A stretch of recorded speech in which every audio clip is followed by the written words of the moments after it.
The Braves have 4 top 100 prospects, and Briggs McKenzie went all the way to Rome. Good thing we've got Gaurav to break it all down.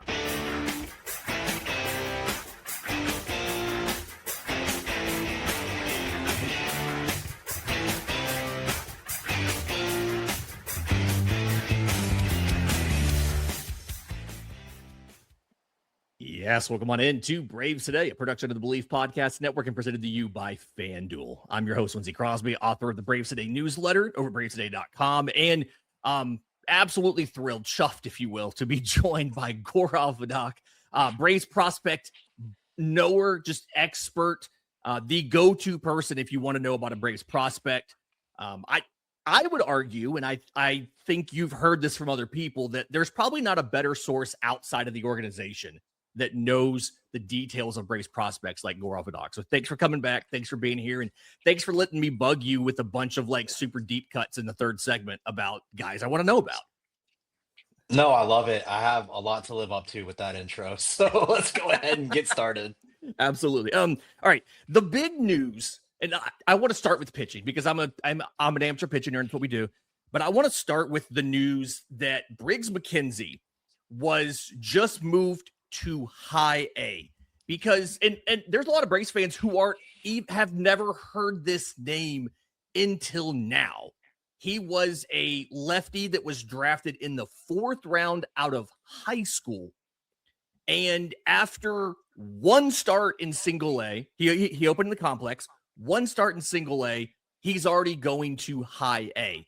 For the people who aren't familiar with him, explained that like this is aggressive, but from what he's shown, this is totally warranted as far as the type of talent that Briggs McKenzie is already flashing in our system. That's the biggest thing.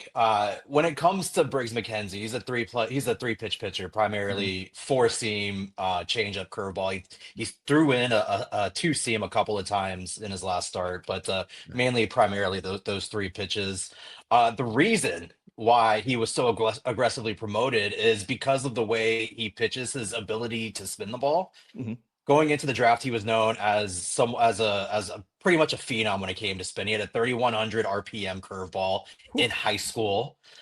With that came the ability, or at least the thought process amongst all the scouts, saying, okay, maybe this guy has an ability to pick up spin, be able to throw multiple breaking pitches. Mm-hmm. What the Braves have done, what we saw, early in the complex, and what I heard from coaches was, a propensity for him to locate all 3 pitches within the zone. That's something you don't really see at that age, especially again, he didn't really get started until just a couple of weeks ago. Hadn't really faced a lot of premium talent as well in high school. It's kind of not a late riser, but someone that really surged closer towards not necessarily the combine, but later on in his career as is. And what I saw from him was a pitcher well beyond his age. He located all 3 pitches within the zone, just like I was told. His fastball, while it might not have supreme velocity, it still sat 93, 94. He was able to carry that throughout his entire outing. Something that we have heard is maybe Briggs McKenzie will struggle with his fastball velocity. So something just to keep an eye on and a trend to continue to monitor. But he was 93, 94 throughout the entire outing. What really, really set him aside was that double plus.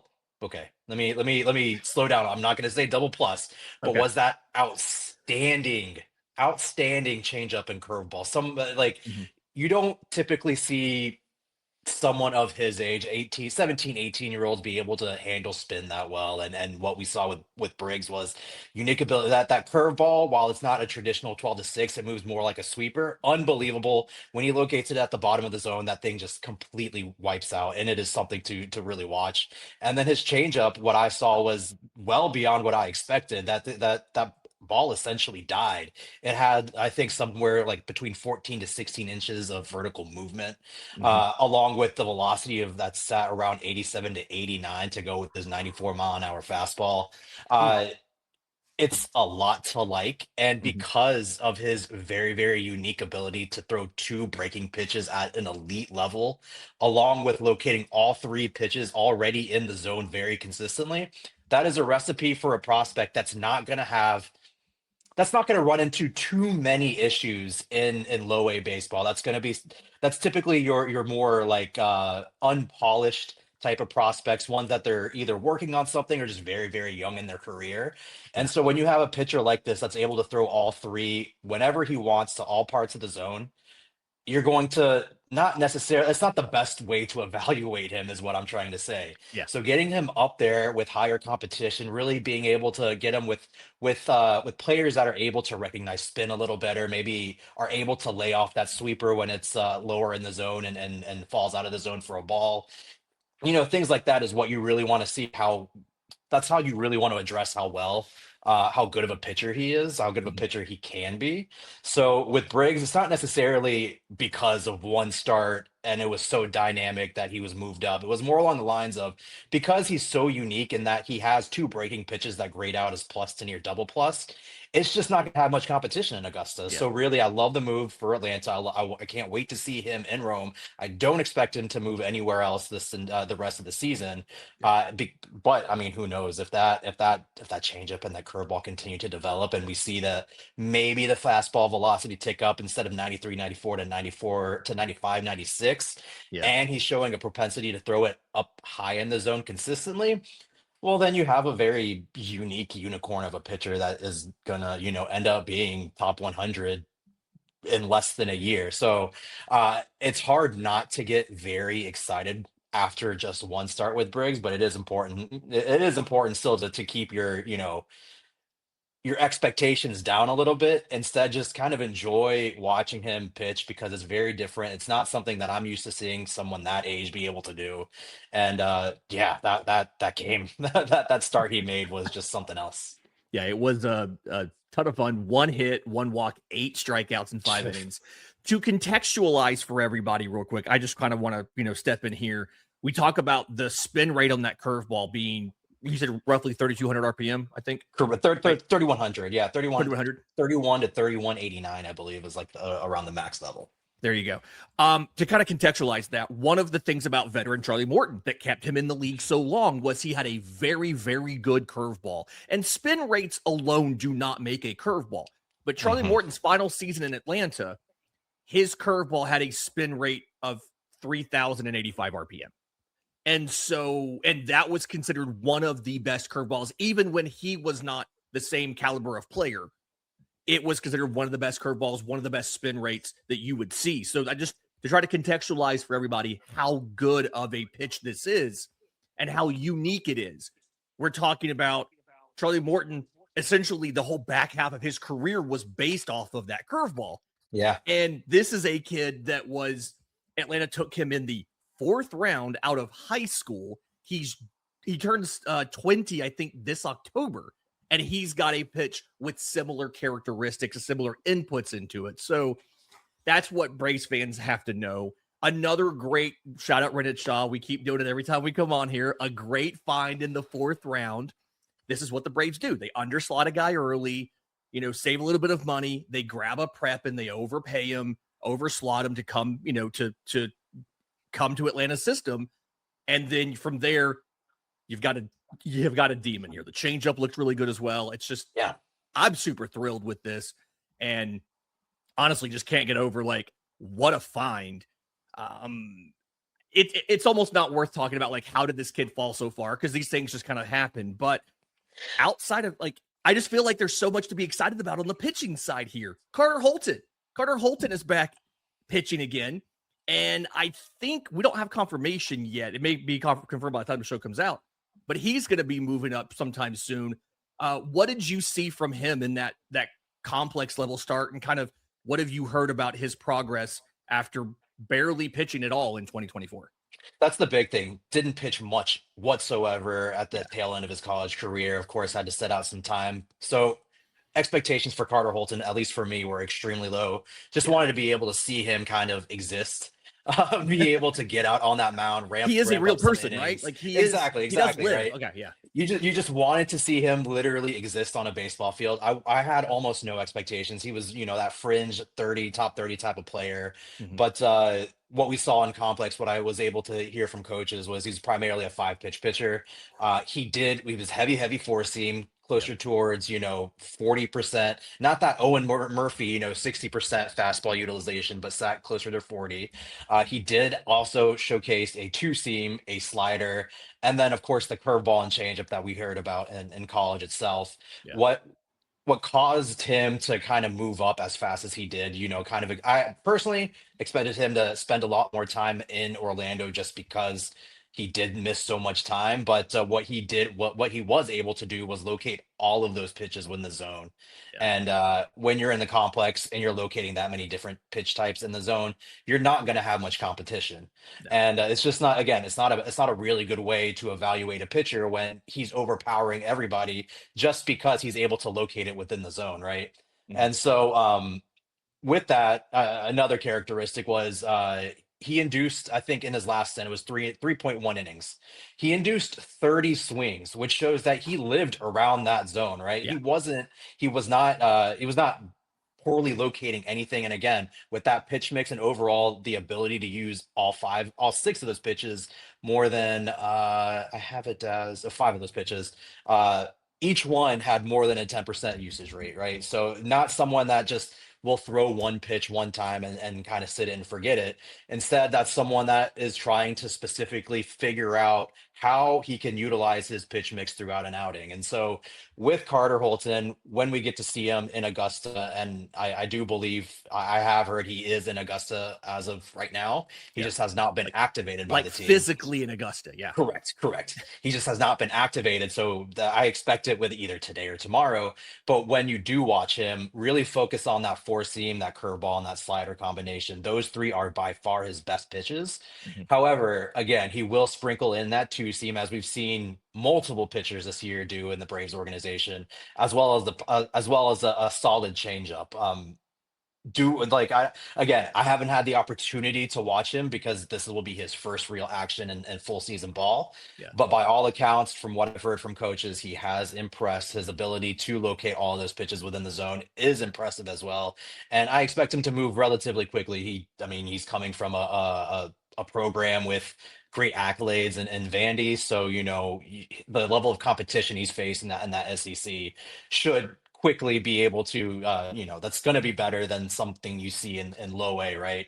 So I Yeah. do expect him to move relatively quickly. I think his best, not his best, but the best way to evaluate him is going to be when he's in that double A Columbus team, because then again he's going to see players more around his age, more along his development cycle, and then we'll be able to really tell, does that pitch mix really show out against slightly higher caliber players.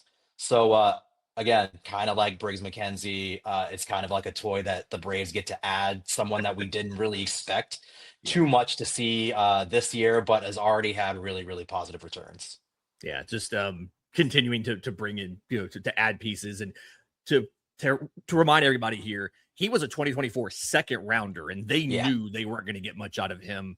When he was drafted. And so this was the plan all along. It's not like he's behind. exactly. He's really just, I think about him this season the same way I'm kind of thinking about Spencer Schwellenbach. Like, I'm not counting on anything, but if Yeah. you get something from him, it's great. And they're already kind of, to your point, they're already wanting to push him and get a little better competition there. So I'm curious to see what he does. Another guy that we're getting back now, he's off the injured list. He is back, Herick Hernandez. And when we first drafted him out of Miami, a little bit of an undersized righty, fastball slider. I jokingly called it the Spencer Strider starter kit, right? And that's just the joke I've been making about him for a long time. When you look at him, he has a splitter, has a curveball as well. It's a splitter and not a changeup, but he's not beating the Mhm. allegations. He's totally not beating the allegations here. I think I heard that we dropped the arm slot a little bit. Kind of, what have you heard about what he's done, what he looks like? And is this like some sort of 2027 ETA possibly, or is this still have a lot of work to do to submit all of the changes we made? No, I think you hit the nail on the head there. With Eric Hernandez, again, they did make that small adjustment in the Mhm. arm angle. As a result, he's been able to get on top of his fastball a little bit more. And we already know how unique it is, right? It's in that you talked about Spencer Strider. It's in that unique 18 to 20-inch IVB kind of four seam, and he uses it 55 to 60% of the times. Mhm. He knows how good that pitch is, and when he's able to when he's able to get on top of it and locate it at the top of the zone, it is a dominating pitch. We're seeing Didi or Fuentes do it right now in Atlanta, right? That Yeah. very unique high IVB fastball at the top of the zone that continues to not necessarily rise, but doesn't drop down as much as hitters expect, and you generate tons of swing and misses underneath it.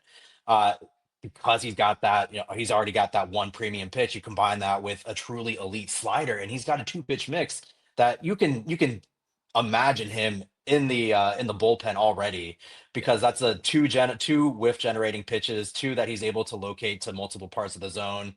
But what we've seen this year is really his ability to, and this is really of late, and it's something that we need to see more consistently, but we've seen his ability to locate all of his pitches within the zone. And that's significant. That kind of alters his overall ceiling as someone that went from more of a relief prospect to, no, this guy is a legitimate starting pitching prospect.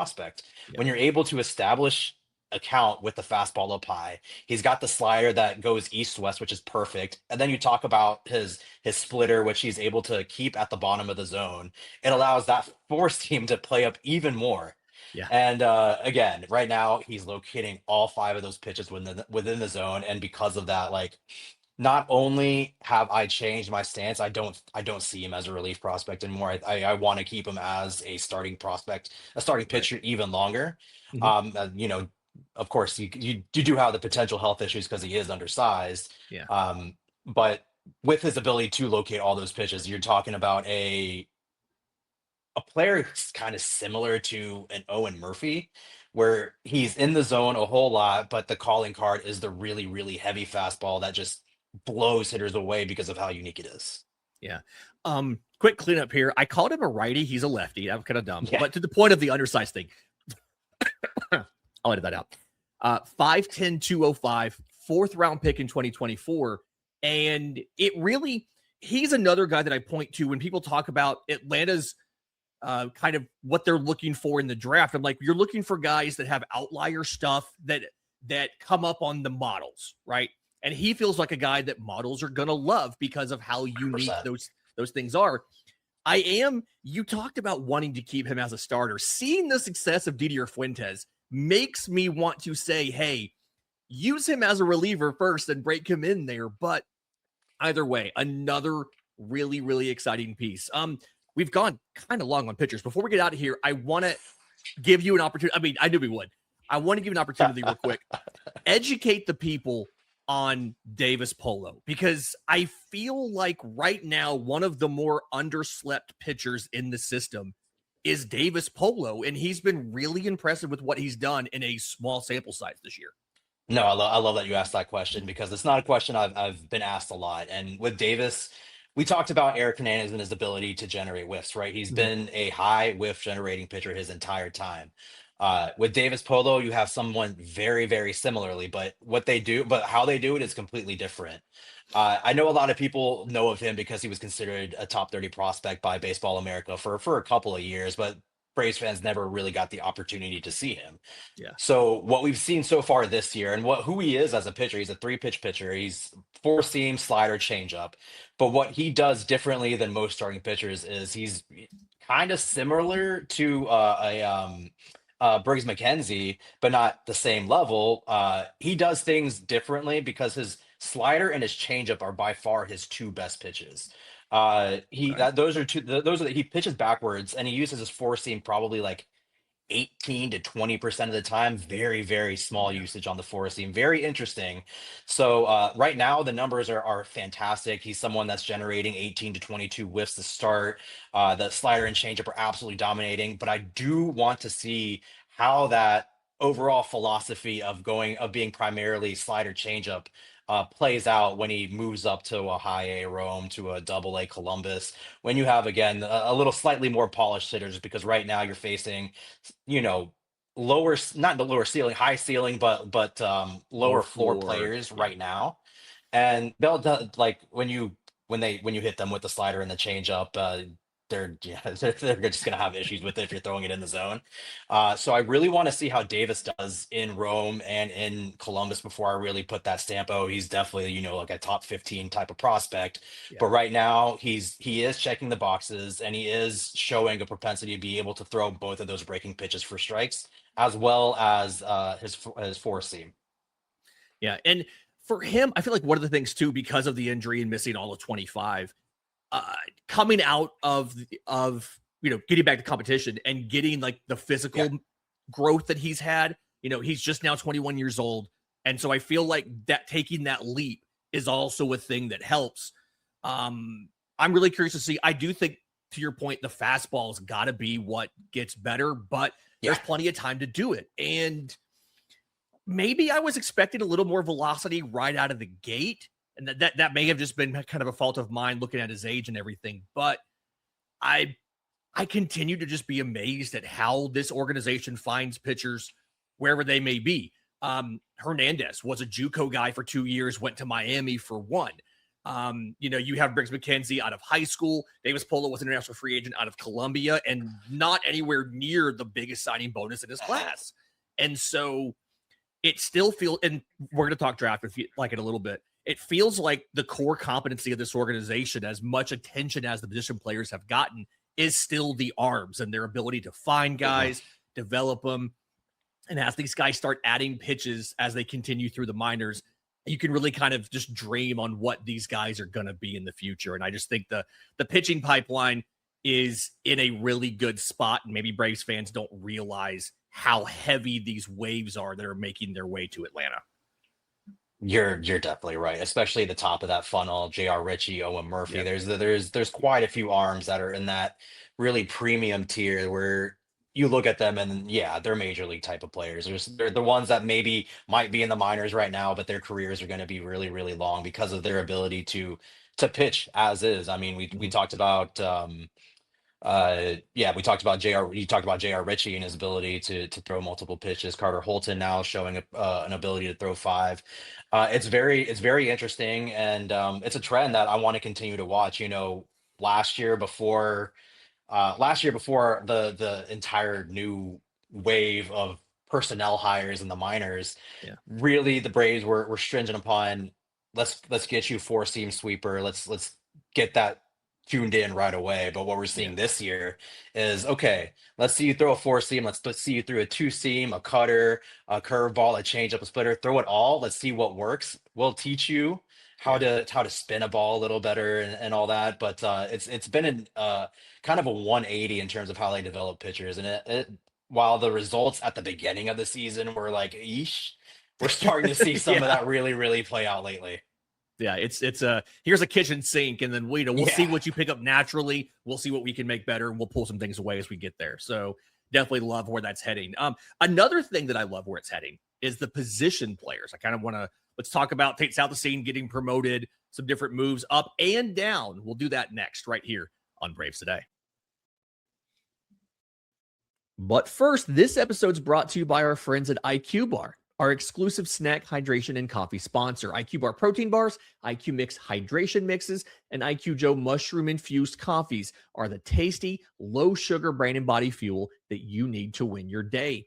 The Ultimate Sampler Pack's a great way to try all of the IQ Bar products and flavors. You get 9 IQ bars, 8 IQ Mix sticks, and 4 IQ Joe sticks. And all IQ Bar products are clean label certified and entirely free from gluten, dairy, soy, GMOs, and artificial ingredients. With over 20,000 5-star reviews and counting, more people than ever are fueling their busy lifestyles with IQ Bar's brain and body boosting bars, hydration mixes, and mushroom-infused coffees. And the Ultimate Sampler Pack includes all 3.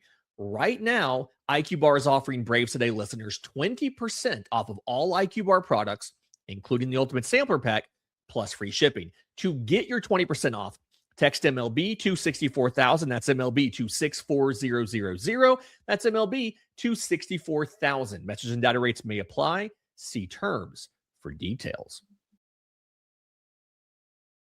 Lindsay Crosby joined by Gaurav Vedak of a million places, right? Battery Power. Just tell the people where to find you and your stuff, and then we'll get into some of the actual players we're going to talk about here. Well, yeah, you can find my writings over at Battery Powered, and now you can get me on a monthly segment right here, and then every single week with Jake over on Lockdown Braves. Yep, my friend Jake there. Okay, Tate Southisene gets promoted, and he is now newly a top 100 prospect. I think the big thing that a lot of Braves, I'm not going to say casual Braves fans, because casual Braves fans don't watch Braves today, right? Ball knowers, but any people who don't focus on the minor leagues all the time, is Tate Southisene a shortstop, or does it not matter what he is right now because he just looks like a really good hitter?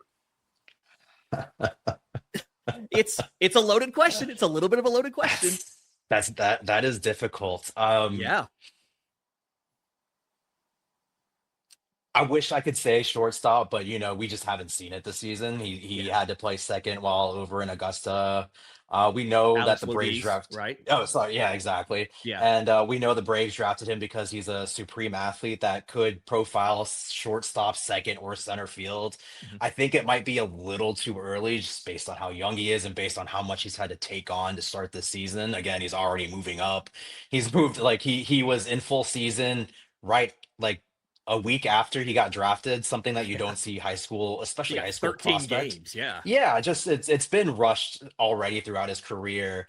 And so I don't want to necessarily put a stamp on and say, oh, he's definitely a second baseman, oh, he's definitely a center fielder, anything like that. I think it might be a little too early, but like you said, what we do know for kind of certain right now is the guy is a hitter.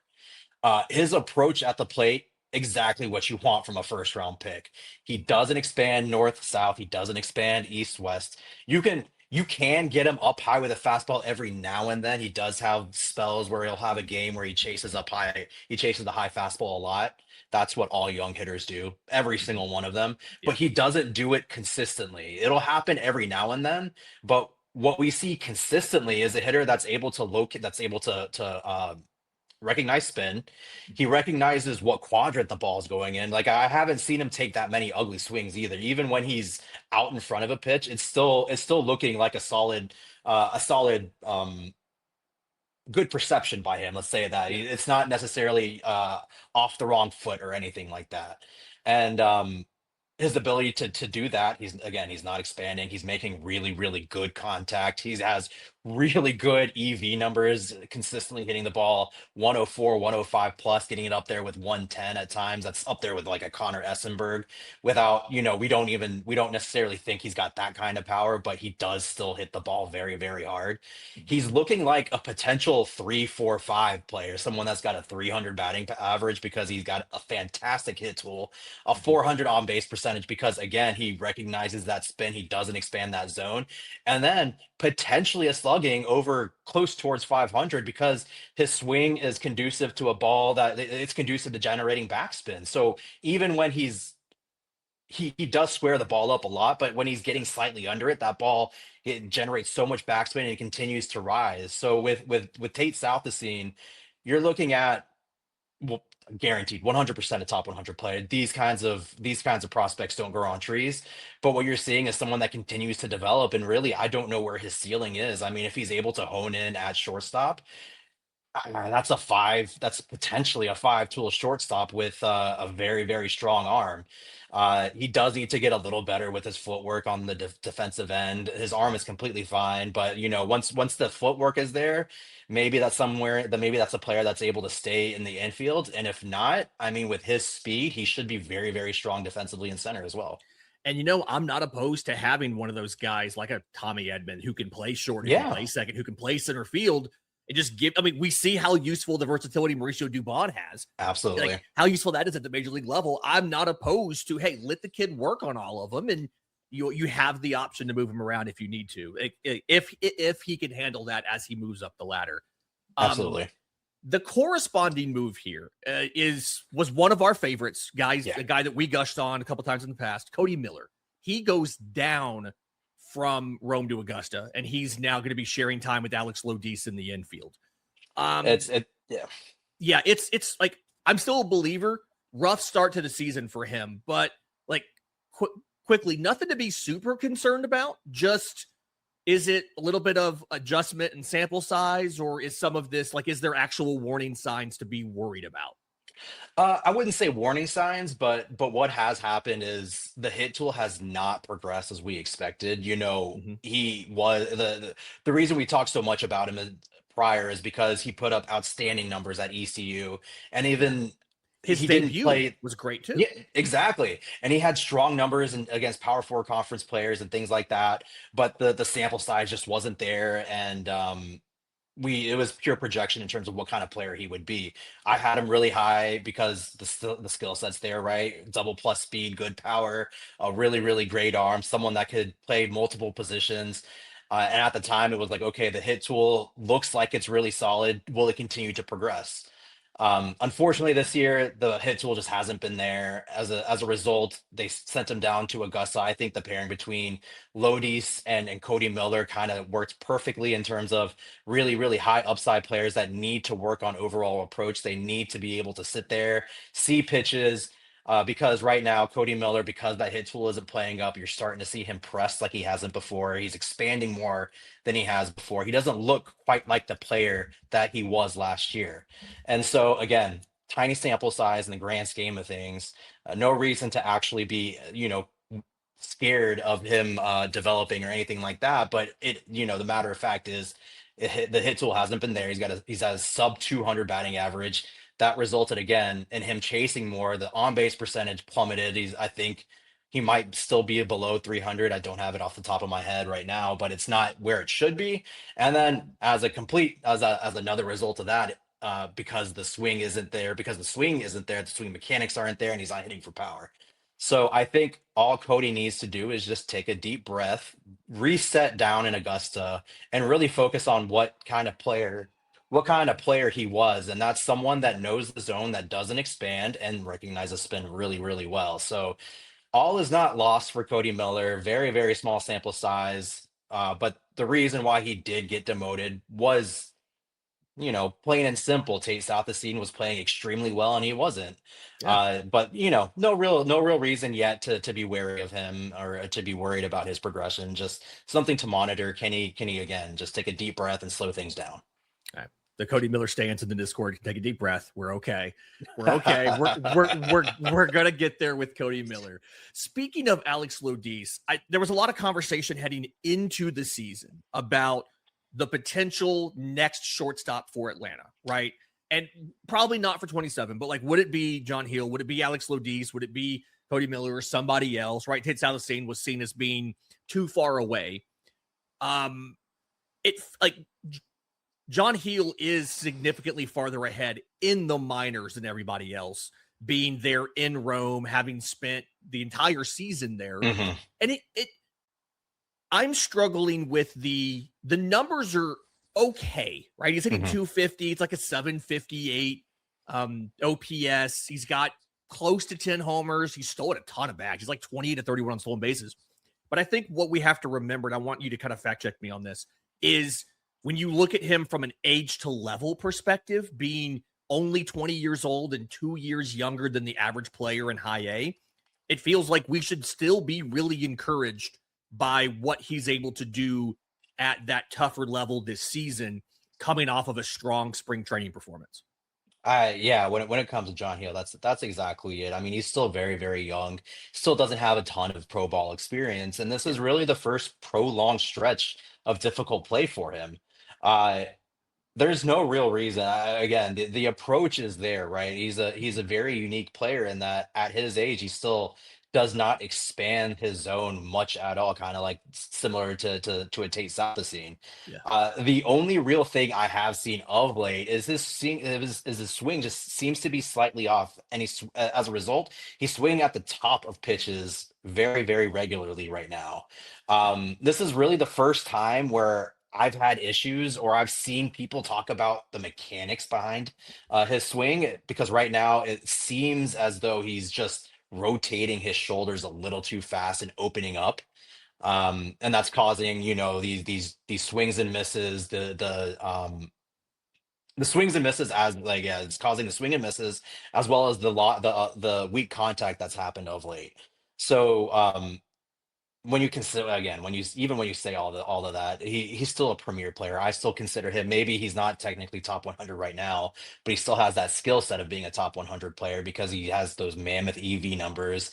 Again, he's got the polished approach that you want to see from someone that's on the cusp of like a double A or a triple A, and he's got the double plus speed, right? So a lot to like about him, but this is just the first small stretch of difficult play for John Heel. So totally fair. I think as a result, because this is the first time where maybe he's not the best player on the diamond every single game, he's pressing a little more.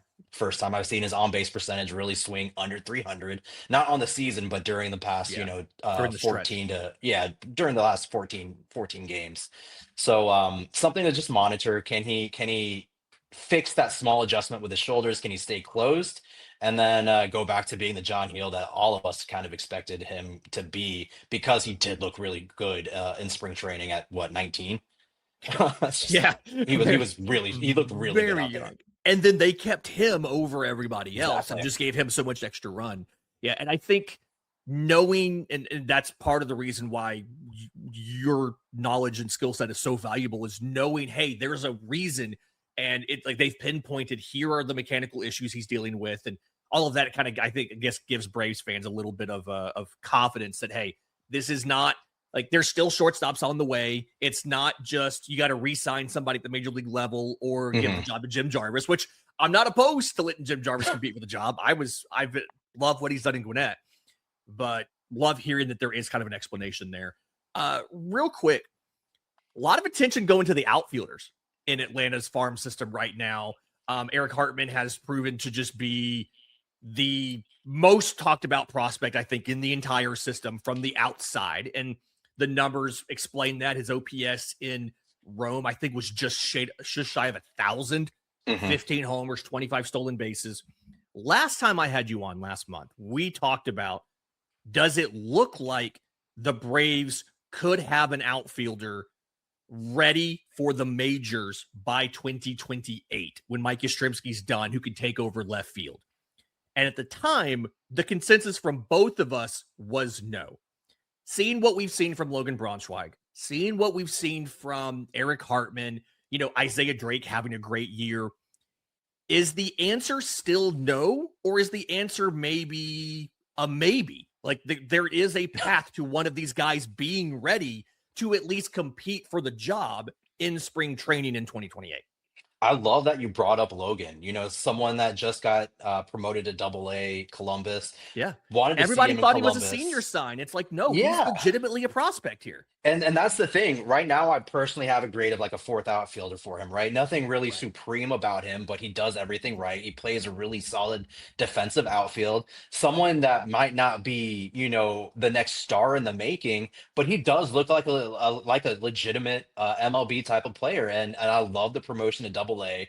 I want to see him there the entire year. And if he's able to continue to look like this, yeah, maybe the power isn't there. That's someone that you want. That maybe the power isn't there for a player that's like a starter in an outfield. Right. But then in terms of getting onto the field on the major league level, like Logan looks like a legitimate player that can handle himself at that level. Again, he's shown a great approach at the plate. He's not striking out too much. He's not expanding too much. And he knows who he is as a player. He's going to make contact. He's going to drive the ball into the gaps, and he's going to utilize his speed and then his overall just knowledge of the game. And I love that you brought him up. I think distinctly, if he continues to show this type of potential, again, we're not talking about a star outfielder. We're talking about an outfielder. And to be A able major to leaguer. yeah, and to put that in context, look at where he was drafted. I don't know off the top of my head what round he was drafted in. A ninth round draft pick and a potential, someone that can play multiple positions in the outfield on the big league level. Like that's really good scouting. That's really good development, and he's a legitimate option for 2028. And then you talk about Herick Hartman. Oh, hang on. So hard Real not quick, to sorry. get. Sorry, on Braunschweig, we paid him $2,500. The Yeah, slot value was $200,000. We paid him $2,500, and he that's may even be a less major than leaguer. that's even less than what we like. Giancarlo Lara, right? 10K to come out. Yeah. He was the one that last year was like, okay, maybe you have this 10K signing that's able to make it. That's even more outrageous to get that kind of value, and really impressed with Logan. Yeah. And then Okay. Sorry. secondly, sorry.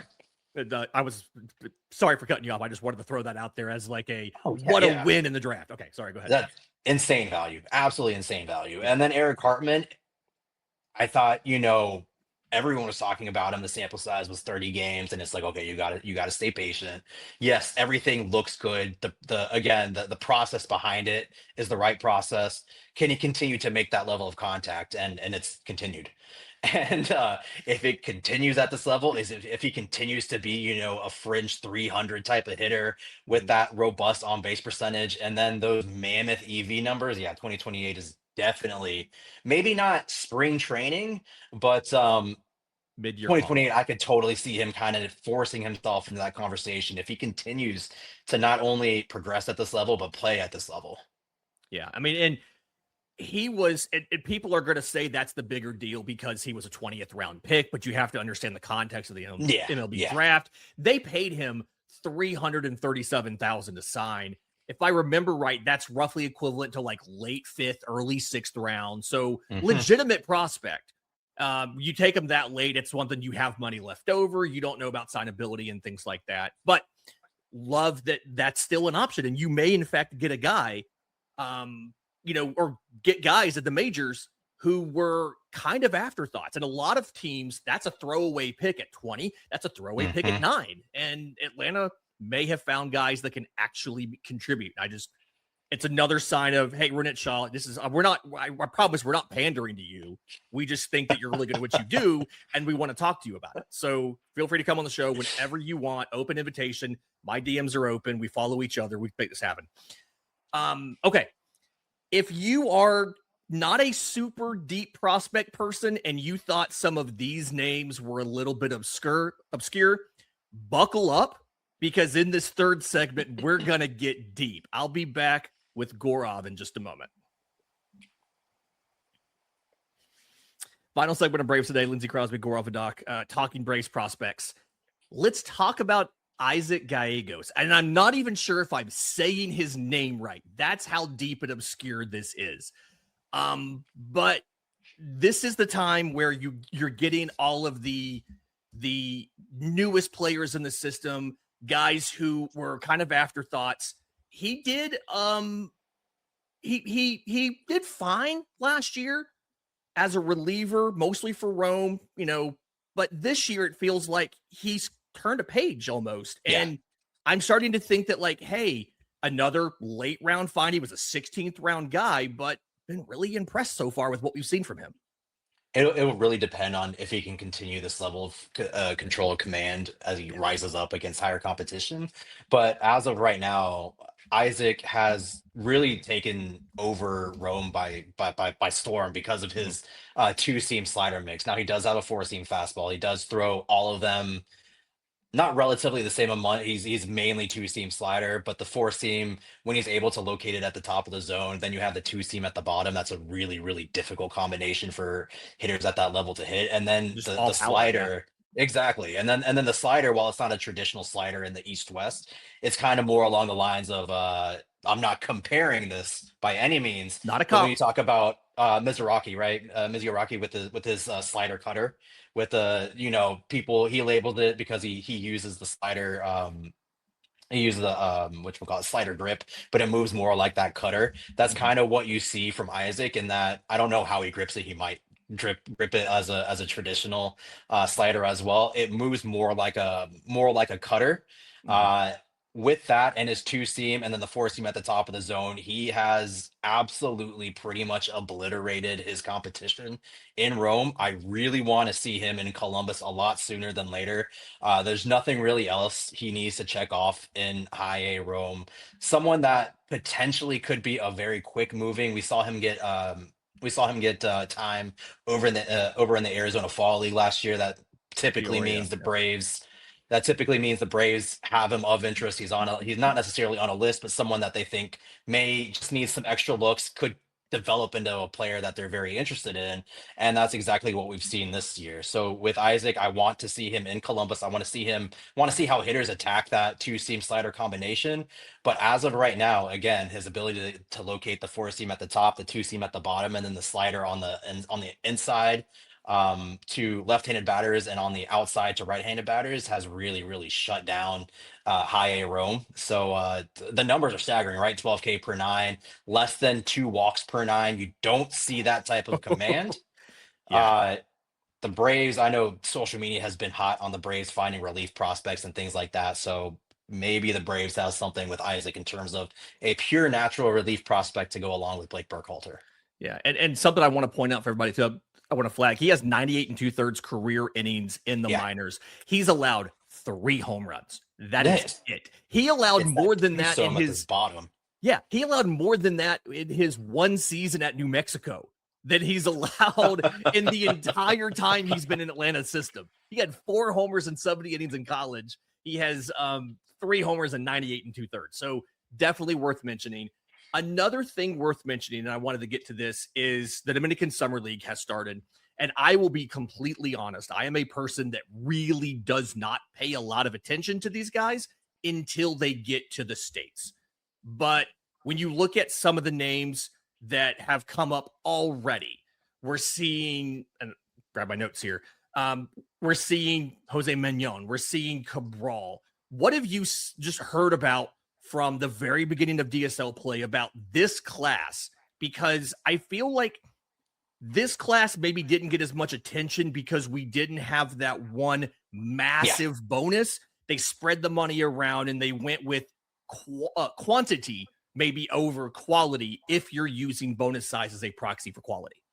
That I love the last qualifier there. That's if you're using bonus size as a Because right. these guys we really don't know about these guys, but Exactly. a lot of people use the bonus size as a proxy for quality, and it's probably not true. And the returns that we have already seen from those three. I'm going to throw in Starlin, De La Cruz in there too. There you go. That's What we've what I was thinking of, seen.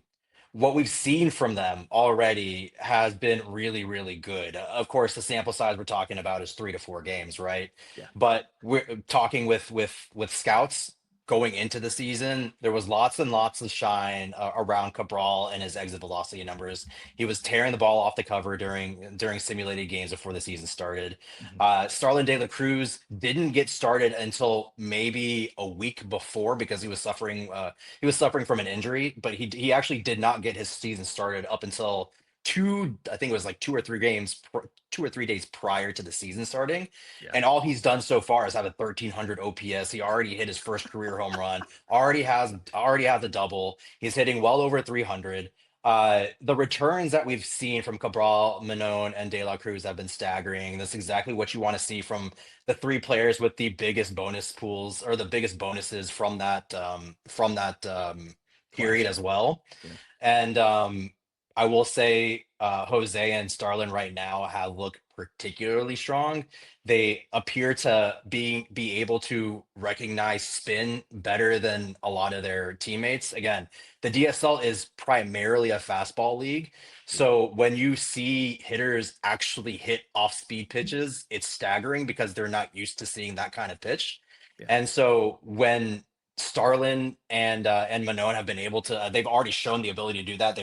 They both, I believe, have hits off of sliders and curveballs along with fastballs.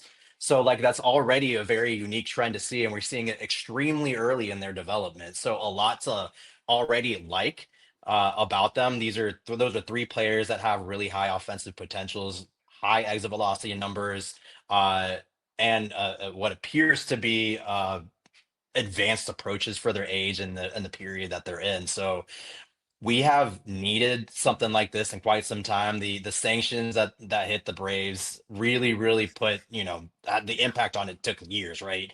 We haven't had, and then of course you also have some misses from before, but luckily we're seeing Guanipa kind of take off and things like that.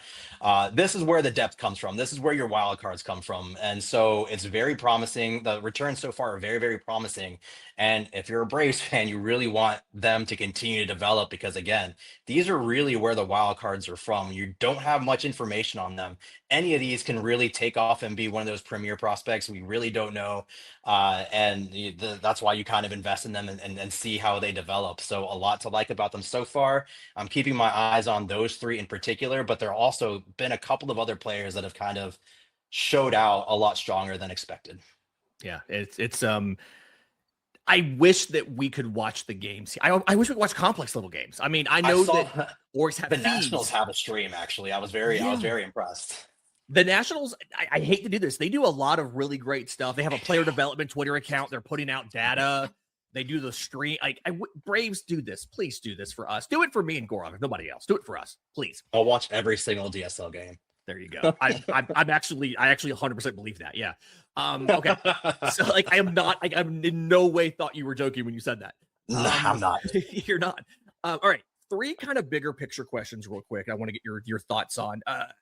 AA has kind of admitted that, hey, the trade deadline is going to be big this year. He was spotted, I think it was in Rome last week, by some fans watching players. And he typically does that. He'll show up, he'll watch a starting pitcher start, and he might take off 6th, 7th inning or something.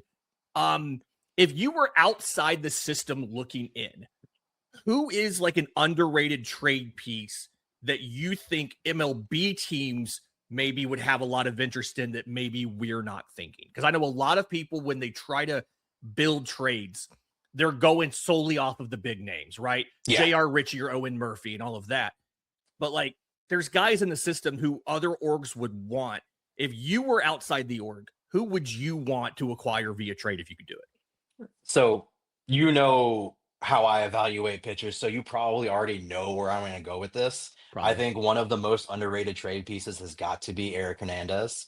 It's just that fastball is so unique and so dominating, and he already has that plus to near double plus slider. You can already see him as a star reliever, and the fact that now he's able to throw in multiple pitches inside the zone, you can really kind of imagine what type of impact he could have on a team. So that's definitely one of them. I know Owen Murphy's a big name, but again, it's that unique fastball that he's able to locate at the top of the zone. Another arm that intrigues me is Jeremy Reyes. We've seen really strong development in his arm strength this year. Hasn't had those same shoulder issues. He still has premium velocity in 5+ pitches, not plus, but more than 5 pitches. Another one being Cedric Day Grand Prix. He's got 4-seam, 2-seam cutter. That's kind of the Jeremy Hefner wish list. And he's able to throw all 3 of those pitches. While the 4-seam is not nearly as dynamic as an Owen Murphy and Herick Hernandez, he's still able to locate it at the top of the zone. The biggest thing for Cedric is, which Cedric are you going to get? Are you going to get the absolutely lights out dominant pitcher that throws all of his pitches in the zone? Or are you going to get the one that can't throw any in the zone? So with him, he's much more, him and Jeremy Reyes are a much more high upside play. Then you even look at a player like a Hayden Harris that's got that very, very unique vertical approach angle. He's able to get that fastball at the top of the zone, the sweeper on both sides, and the splitter. Blake Burkhalter is another one. Now that we know his 4-seam, his 4-seam now, his traits on it, while the velocity might not be 97, 98, he's got that 19 to 21 inch IVB consistently on it, and it's sitting 94 to 96, and he believes he can sit closer to 95, 96 with that to go along with his supreme cutter. And then if we look positionally and we look at some of the trends that are happening, if I'm looking at the Rays themselves, then you're looking at a player like Luis Guanipa, who has a supreme ability to make contact. He's making contact with all types of pitches to all parts of the zone. Yeah, you would want him to walk more, but you kind of have that same kind of approach when it comes to Michael Harris, where just because they're chasing doesn't necessarily mean it's a bad choice. He's still able to get the bat on everything. So with maybe not traditionally, when you're thinking of outfield prospects during the trade deadline, you're thinking of super high upside, mammoth power, that type of player. But when you think about someone like Guanipa and you're looking at what the Rays are doing, that makes a ton of sense. Someone that shows a supreme ability to make tons of contact, double plus speed, developing power. So yeah, he's still a big name, but maybe not necessarily as big on the national scene just because he doesn't have that super high upside. He's more along the lines of a high contact, high on base percentage, elite defensive outfielder. So those are really the ones that kind of stick out. They all have very, very unique, specific traits that really make them their calling card. You can even look like Luke Sennard and now his splitter. His splitter is looking absolutely Yep, outstanding to go it's with my his guy. other 14, 15 pitches. I don't know how many he throws at this point. He's throwing all of them in the zone. He looks absolutely dominating. The only thing that has been his issue so far this year has been his ability to maintain his velocity and not get tired. So that's Mhm. really the next big thing for Luke. So all of those players I just listed, I think they all have pretty sizable upside. They all have very unique traits and something that it depends on, again, the team that you're talking to, but they all have traits that really stick out and are ones that, are intriguing when you're talking about if they put it all together, what type of player they'll be. Yeah, like the packages, the ceiling on these guys is probably higher Yeah. than maybe the prospect ranking would make you think it is. And so that's kind of what when you're grabbing a low minor, especially somebody like Juanipa who's going to be Rule 5 eligible sometime Yeah. soon, that's you're going for upside on that. I think it was that a lot of those names are names I was thinking of. Sennard's the first one that kind of came to my mind as far as a guy I'd want to try to grab if I could. So I'm glad we're on the same Absolutely. wavelength there. I know that Matt Powers is your draft guy, and I know that he is the subject matter expert in your mind on this, but I do want to get your input. The way that the system is currently set up and how we've seen the organization do a good job of improving their hitters, but still, I guess the strength still being pitching development and the way the class shakes out without having the ability to give me a name. Do you want to go hitter or position or pitcher at 9? Because I think this is where a lot of people are split. A lot of the mocks are split.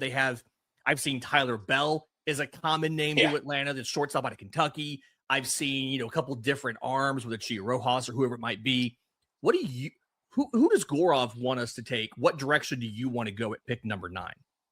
I It's really difficult. It Yeah. really depends on how the first 8 picks play out and what the overall strategy that Atlanta has Can to I take. But if can I make it tough on you and say that that neither Drew Burris nor Von Lackey are available, so you can't default to the Georgia Tech guy? Can I do that to I you?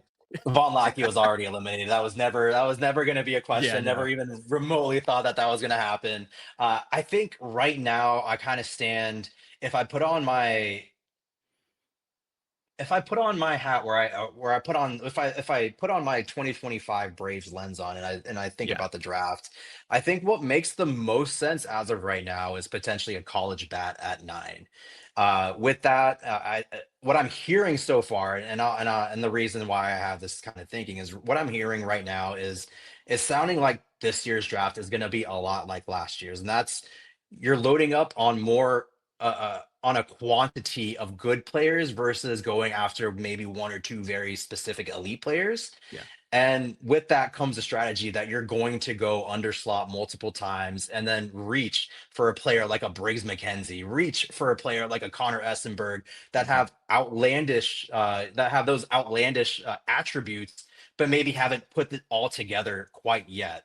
Um, I think as of right now, I personally would want the Braves to go position player first, go maybe under slot, even someone like a Drew Burris, who I think is might be available at 9. You can still take him closer to slot. You're not going to have to go too far over. Uh, I've heard a lot. The Braves really, really like Ryder Helfrich from Arkansas, like, a really high impact catching prospect, something that the Mhm. Braves desperately need as well.